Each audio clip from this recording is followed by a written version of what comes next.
आज का हमारा टॉपिक है श्वसन। श्वसन श्वसन क्या होता है?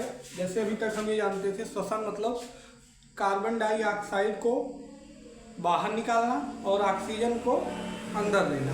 इतना ही हमको पता था कि ये क्या है, श्वसन है। लेकिन ये इतनी प्रक्रिया सांस लेना केवल कहलाती है, ब्रीदिंग।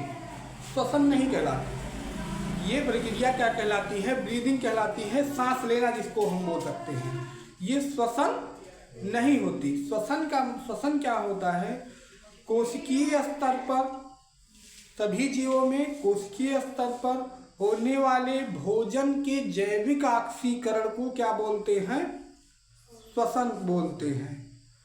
सभी जीवों में कोशिकीय स्तर पर होने वाले भोजन के जैविक ऑक्सीकरण, और ये प्रक्रिया ये एक विशेष है, मतलब ऑक्सीजन की उपस्थिति में, ऑक्सीजन जरूर उपस्थित हो। तो सभी जीवों में कोशिकीय स्तर पर ऑक्सीजन की उपस्थिति में होने भोजन के जैविक ऑक्सीकरण को क्या बोलते हैं? श्वसन।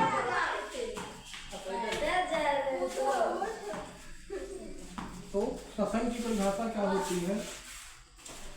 सभी जीवों में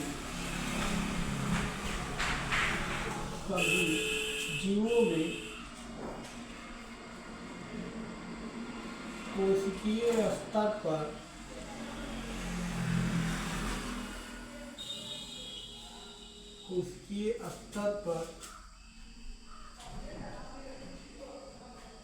होने वाले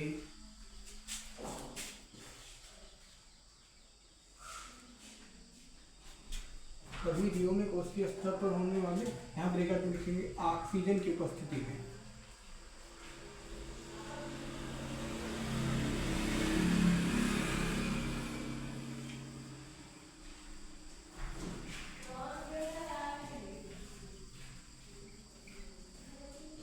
होने वाले भोजन के जैविक ऑक्सीकरण को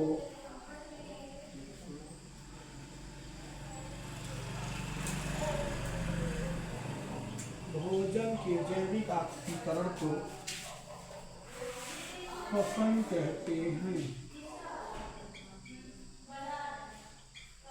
श्वसन कहते हैं।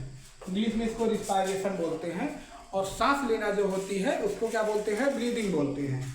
तो श्वसन क्या है? सभी जीवों में कोशिकीय स्तर पर होने वाले भोजन के जैविक ऑक्सीकरण को श्वसन कहते हैं, कि ऑक्सीजन की उपस्थिति में। कोशिकीय स्तर पे मतलब जो हम भोजन करते हैं वो हमारी एक कोशिकाओं तक पहुंचता है। बताए थे ना, इस पहले वाली क्लास में हम बताए थे कि भोजन जो हम करते हैं उसका पाचन होता है, अवशोषण होता है, स्वांगीकरण होता है। वो एक कोशिकाओं तक पहुंचता है, और कोशिकाओं में किस रूप में रहता है? ग्लूकोज के रूप में रहता है। कोशिकाओं में ग्लूकोज के रूप में रहता है। तो वो जो ग्लूकोज हम लिए हैं उसी का ऑक्सीकरण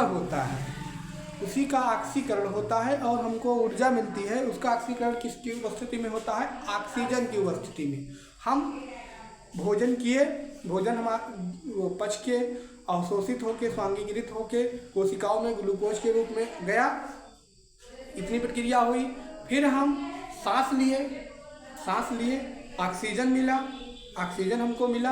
वो ऑक्सीजन फिर ब्लड ऑक्सीजन को भी लेके गया कहाँ पर? एक कोशिकाओं तक।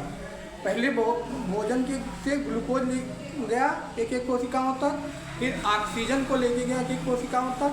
तब वो ऑक्सीजन उसी ग्लूकोज को तोड़ के ऊर्जा निकालती है। जिस ऊर्जा को हमको ज़रूरत होती है वही ऊर्जा उस भोजन से मिलती है। हमको ऐसी डायरेक्ट ऊर्जा नहीं मिलती भोजन से। भोजन करते हैं, वो भोजन जो है ग्लूकोज के रूप में कोशिकाओं में जाता है। फिर हम सांस लेते हैं, ऑक्सीजन जाता है। तब जब ऑक्सीजन जाता है तब उस ग्लूकोज को ऑक्सीकृत करता है, तब हमको ऊर्जा मिलती है। डायरेक्ट हमको तुरंत ऊर्जा नहीं मिलती। इसीलिए जो है, अगर जैसे आप में एनर्जी की जब कमी हो जाती है तो आपको डायरेक्ट ग्लूकोज दिया जाता है। तो आप जब डायरेक्ट ग्लूकोज भोजन करेंगे तो वो इतनी प्रक्रिया के बाद पचेगा, तब ग्लूकोज में जाएगा, तब वो टूट कर आपको ऊर्जा देगा। डायरेक्ट ग्लूकोज लेंगे वो तुरंत टूट के आपको ऊर्जा देगा। इसीलिए जब एनर्जी ज़्यादा लॉस हो जाती है, जब आदमी बीमार होता है, तो उसको डायरेक्ट ग्लूकोज दिया जाता है। ठीक है। तो जैसे हमारी कोशिका में क्या था, हमारी कोशिका में जो है भोजन करने के बाद कौन बैठा था, भोजन हम किए, हमको भोजन से क्या मिला, ग्लूकोज। ये ग्लूकोज हमारी कोशिका में C6H12O6 पहले से बैठा था। कौन बैठा था, C6H12O6, ये हमको भोजन से मिला था और ये पहले से जाकर कहाँ पे बैठा था, कोशिका में। फिर कोशिका में कौन आया, O2, ऑक्सीजन आया। कौन आया, O2, ऑक्सीजन आया। इसको पहले ब्लड ले जाके कोशिका में बैठा के आया, फिर ब्लड इसको भी लेके गया। इतना बात क्लियर है। फिर तब होता क्या है, ये ऑक्सीकृत कर देता है किसको, ग्लूकोज को, और बनता क्या है, CO2 प्लस H2O प्लस ऊर्जा, जिसकी हमको जरूरत है। इसी की हमको जरूरत थी, ये बन गया। H2O की भी जरूरत थी, H2O भी बन गया। CO2 जो बनता है, ये ऑक्सीजन लेके गया, ब्लड ऑक्सीजन लेके गया, ऑक्सीजन इसको तोड़ दिया, तुरंत क्या बना, कार्बन डाइऑक्साइड। तुरंत क्या बना, कार्बन डाइऑक्साइड। तुरंत ब्लड कार्बन डाइऑक्साइड को लेकर वापस आ गया। पहले क्या बना, ऑक्सीजन को लेके गया, ऑक्सीजन ग्लूकोज को तोड़ा, ग्लूकोज को तोड़ने के बाद कार्बन डाइऑक्साइड बना। यही कार्बन डाइऑक्साइड जो है ब्लड लेके आके बाहर किया, फिर हम उसको जो है सांस के द्वारा निकाल दिए। तो अगर आपसे पूछे कार्बन डाइऑक्साइड बनता कहाँ है, कार्बन डाइऑक्साइड एक कोशिकाओं में बनता है। कब बनता है, भोजन के ऑक्सीकरण के फलस्वरूप जो है क्या बनता है, कार्बन डाइऑक्साइड। और वो फेफड़े में नहीं बनता, एक एक कोशिका में बनता है। और उसको कौन निकालता है, ब्लड लेके आता है फेफड़े तक, फिर फेफड़ा उसको बाहर निकालता है। ठीक, इतनी बात